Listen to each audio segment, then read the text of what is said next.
off for the G. I'm holding conversations, tapping the mental. We tryna build like a king. Sit down with Gconnet, gotta think. While spitting the game with B's, I gotta shout out today. As a youngin', do it all for the G. I'm holding conversations, tapping the mental. We tryna build like a king. Sit down with Gconnet, gotta think. While spitting game with the B's, I gotta shout out today. Boy, Shady Ray the Sinister. I wanna shout out that Gconnet and my homie G2Bs, bringing that funky, raw, no-cut shit to the streets. You already know I'm fucking with you, and I salute you, homie. Whoa. Stay tuned in with my OG, nigga. Interview coming soon, nigga. Yada. Boy, you bitch you. Younger Lay, the real Younger Lay. You know what I'm talking about? AKA the Gas Man, AKA your favorite rapper's favorite trapper, man. And I'm for just shout out to the Gconnet, man. Y'all gotta log in and stay logged in and never log off, man. You feel me? This is the real shit, and it's going up at all times, man. I mean, I said it in a few other interviews, but yeah, not a lot of people don't know that though. And yeah, that's when I first, kicked it off and really like listening to like, LL Cool J, Ice-T, King T, you know what I mean? And like really, when I really got the bug for rapping is watching, it used to be this show called Breaking and Entering, hosted by the Glove and Ice-T on TV. People don't remember that. You got kind of old to know about on TV.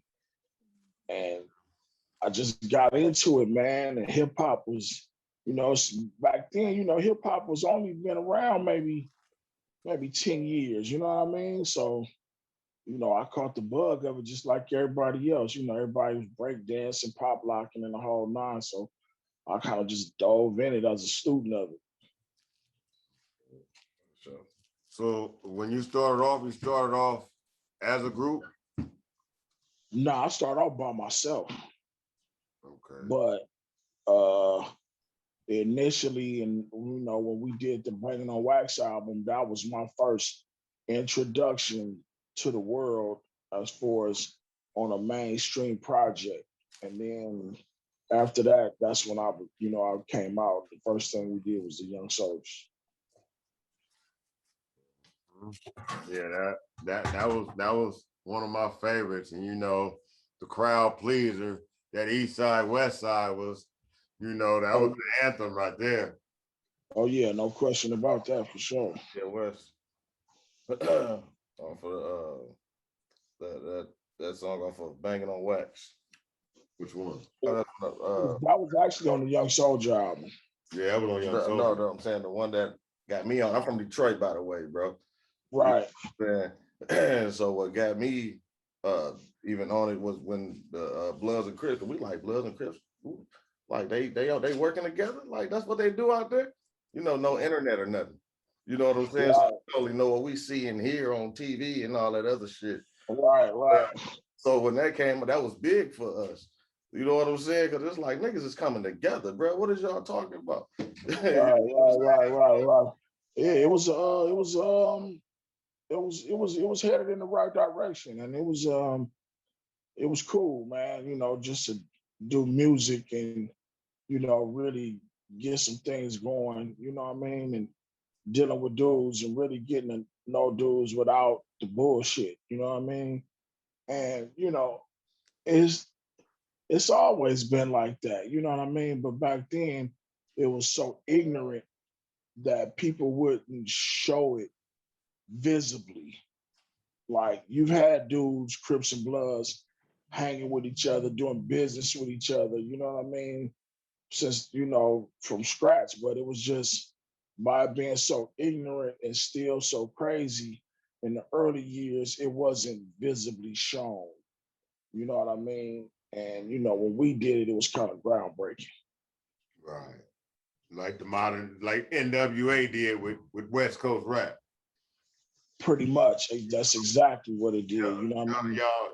Even though West Coast rap was already in motion, they kind of like put their foot on the moon with it first. You know what I'm saying? Like on a big stage. To the world. Right. You know what I mean? So it was like the whole Jerry Heller thing, even though it was fucked up, he really opened that door for that music and our sound to be heard by the world. you know, because I mean, it would have came eventually, but that deal they got with Priority opened the door up. From how you transition from the banging on wax to the young soldiers to the next thing that's the next big thing. I mean, I'll let you speak on it. I know what it is. It's one of my favorites, you know. I mean, it was basically, we started off, you know, with banging on wax or whatever, you know what I mean? And it was more so for me and my crew, you know, it was more so for us to use it as an opportunity and a stepping stone for us to rap. You know what I mean? You know, even though we was banging and that's what we was doing, you know what I mean? We was still more so about trying to get the music out there. So, you know, it was some fuckery going on with banging on wax early. And when we caught wind of it, we didn't leave right away or try to, you know, buck the horse, you know, real crazy. We just, you know, worked out something like, look, since y'all did us like this on this end, y'all gonna give us our own real album with our own group, which was the Young Soldiers. And that's why, if you look, right after Banging on Wax, the first thing that came out after Banging on Wax was the Young Soldier album. Before Banging on Wax 2, yep. Before Banging on Wax 2, yeah. And so at that time, you know, the first projects that came from Banging on Wax was us. And then, of course, you know, everybody know Battle Cat and Domino, they blew up with that Ghetto Jam. Yeah.